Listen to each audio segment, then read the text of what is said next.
We're driving a 2024 Hyundai Palisade Calligraphy Night Edition. I think I got that right. Coming up, we're going to see if the swankiest of Palisades is a true premium SUV. Let's begin with interior.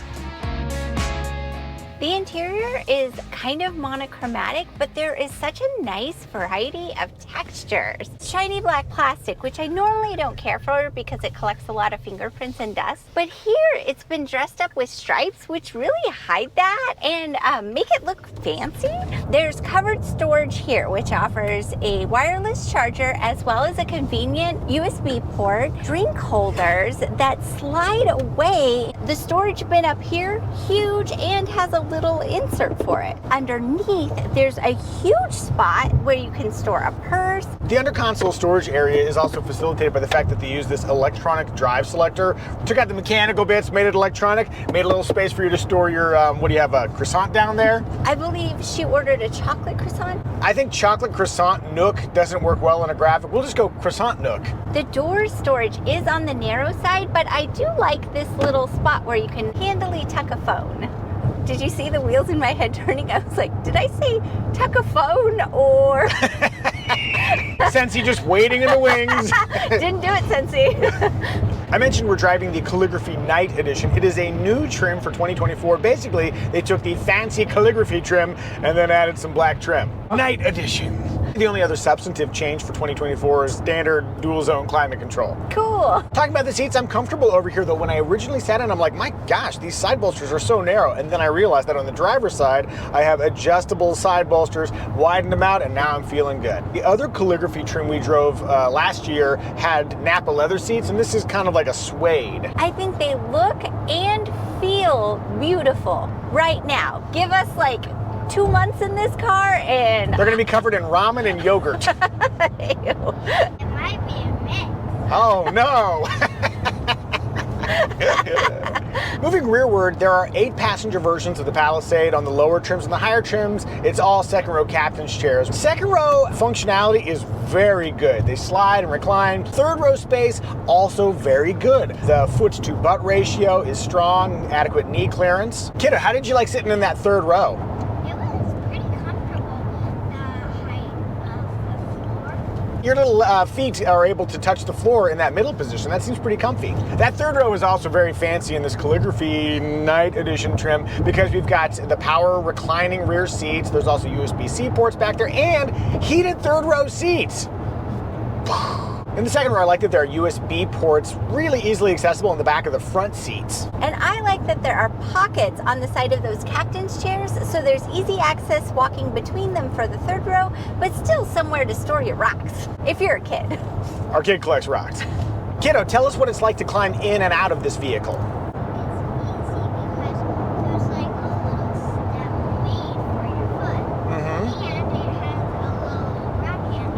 All of that stuff makes it easy to climb in and out of the third row. How do you slide that second row seat out of the way, kiddo? All you have to do is push your button. We noticed that we were able to slide it even with the booster seat installed. And if you have child seats in the second row, you can also walk between with this captain's chair setup. For cargo space, we've got 18 cubic feet behind the third row. The seats power down conveniently. There are second row releases from the cargo area. Sometimes that underfloor space is basically unusable. That's some usable space. Nonetheless, I should point out that there are other 3-row midsize SUVs with more cargo space, including the sibling to the Palisade, the Kia Telluride. It's got about 3 cubic feet more. Oh, and the version we're driving has the optional smart liftgate where if you stand by the back with the key in your pocket for 3 seconds, it'll automatically open up. Sweetie, any issues getting the booster seat installed? No issues installing the booster seat. One thing I should mention is that in the third row, there are only latch points on one seat. As for safety, there's no overall rating for the Hyundai Palisade, but it is a 5-star rated vehicle for front impact. The IIHS has named it a top safety pick. Plus, there's a full suite of active driver assist that comes standard, plus 9 airbags, which is a lot of airbags. Family, what do we think? Is the Hyundai Palisade family friendly? Yes, but if you get the Calligraphy Night Edition, it's rich family friendly. Rear window test. All the way down. Boop. Armrest test, driving in a comfortable 8 and 4. I find it hard to reach the inboard and outboard armrest with my hands on the steering wheel. Reasonable squish factor, though we do have some stitching on the inboard and a little bit squishier on the outside. I'm gonna go 75% inboard, 85% outboard.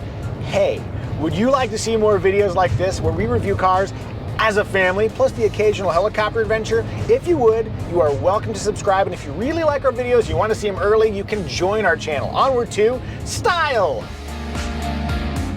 I've awkwardly mentioned several times in this video that we're driving the Palisade Caligraphy Night Edition. Just rolls off the tongue. The Night Edition's $1,500 premium gets you black wheels, a dark chrome grille.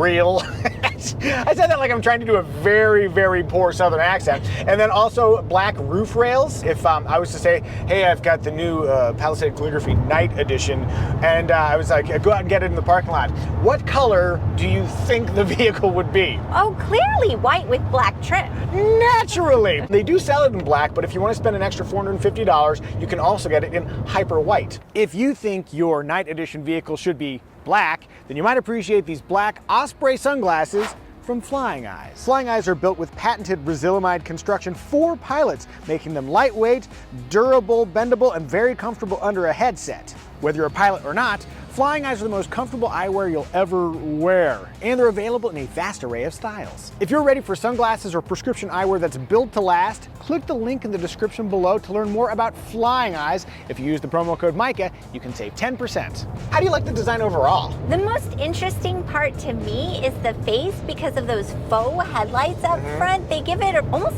aggressive look. There really isn't anything else on the market that has the same style as the Hyundai Palisade. It's distinct, it's unique, it's singular, but nothing we've said is like, it's attractive. Yeah. I think it is sort of attractive, but I also think it's a little bit polarizing. We reviewed the previous model year, which had more of like a nickel look to the front grille, and I think I liked that a little better. You might prefer a non-Night Edition Calligraphy? Yes. Well, that's what we think, but what do you think? Do you like the look of the Hyundai Palisade? If so, if no, tell us in the comment section. In motion!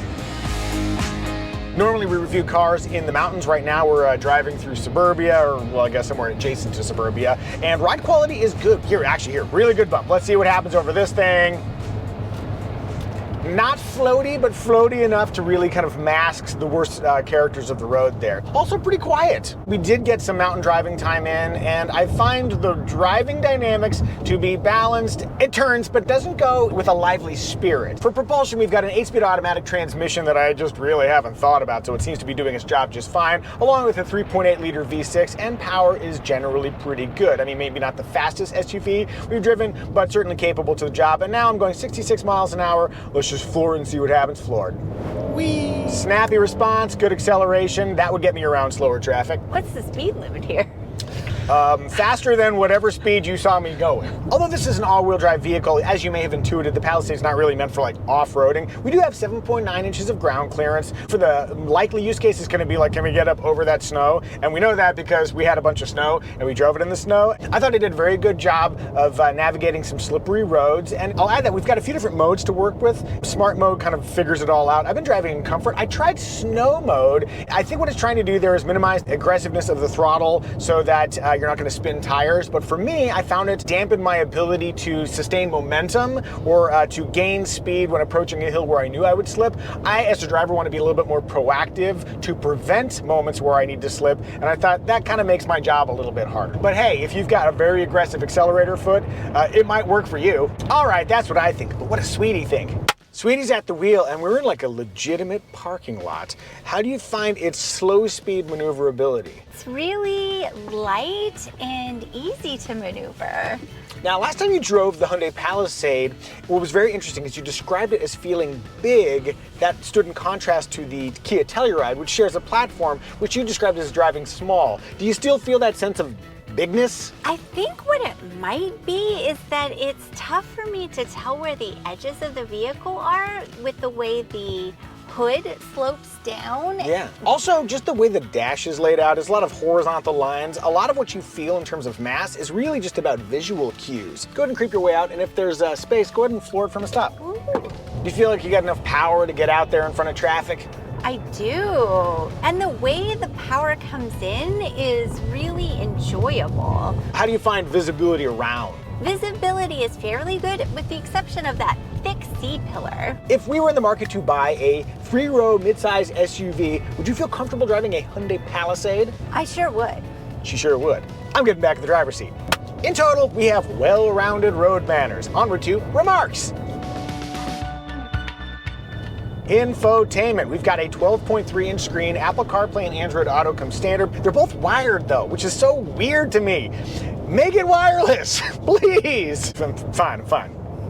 It's just the thing about the wires is, oh, you get to use the Micah's going on a rant thing. It's just so strange though, because Kia and Hyundai vehicles, if you go with the smaller screen, you have wireless Apple CarPlay. And it's like, why can't they do that for the bigger screens? And I have never gotten a clear answer as to why. Sweetie, stop my rant by explaining how it's easy to use. I would prefer if the icons were different colors because I think that makes it easier to navigate when you're paying more attention to the road. But the menus are organized in a way that's very easy to find my way through. All of this is really easy to just sort of hop in and kind of know how everything's supposed to work. We've got passenger talk, which will amplify my voice to rear passengers. Child, can you hear me speaking with authority through the speakers? Yeah, it sounds a little echoey. Echo, echo, kiddo, I am your father. I know. We also have a quiet mode, which will turn off the speakers in the back there so we don't bother children when they're trying to sleep. And I really appreciate these little tattletale lights that will tell you if your children have not buckled their belts. Naughty, unsafe children, I see you! In the beginning of the video, we teased that we were going to get to the bottom of whether or not this Palisade Caligraphy Night Edition is a true premium SUV. Category number 1, features. Rather than prattling them off, here's some on-screen text. Wow, that's a lot of features. Interior vibes. To me, this is a less original kind of interior than what you'd find maybe like in a Volvo. Nonetheless, they are definitely putting some effort into it. It is distinct. Item 3, luxury brand cachet. Hey, let's go out and hop into my Hyundai Palisade versus, hey, let's go hop into my Lexus TX. To you, which sentence screams premium? Is this a rhetorical question or is it being addressed to me? On behalf of the audience, answer that question. The Lexus, duh. That's right. Lastly, let's talk about the price. So the premise with the Hyundai Palisade, I think previously is like, you get premium quality, but at a non-premium price. That's actually really not the case anymore. If you look at the price of the Palisade Caligraphy Night Edition, it is roughly in line with the base prices of many premium vehicles. Now, to equip those premium vehicles like the Palisade, you may have to add money, so that kind of evens out the pricing picture. But whatever you think you might be saving by going with the Palisade versus the other premium vehicles, temper your expectation. What's our premium verdict? It is a little bit light on brand cachet, but by features, by interior vibes, and by price, it does feel like a premium vehicle. We judge the Palisade Caligraphy Night Edition premium.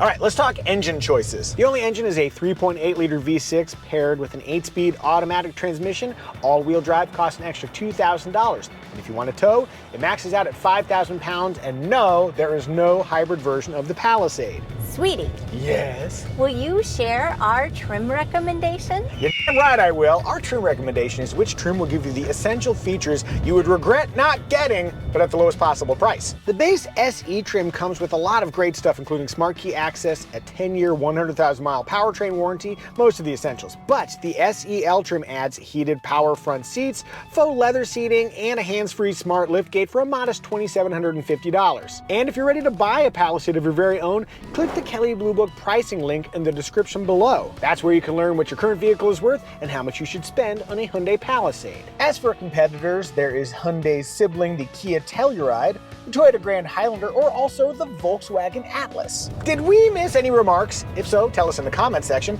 Now it's our daughter's time to shine. Child, will you tell us what is your favorite feature in the Hyundai Palisade Caligraphy Night Edition? I like the style and the textures. Oh, on the doors? Yeah. Especially like the black lines and all the stitching and stuff. It's pretty cool, huh? Yeah. Family, I think we've done a good job reviewing the Hyundai Palisade Caligraphy Night Edition. May I have a 5 and a 5? And you, come get your high five. Bam!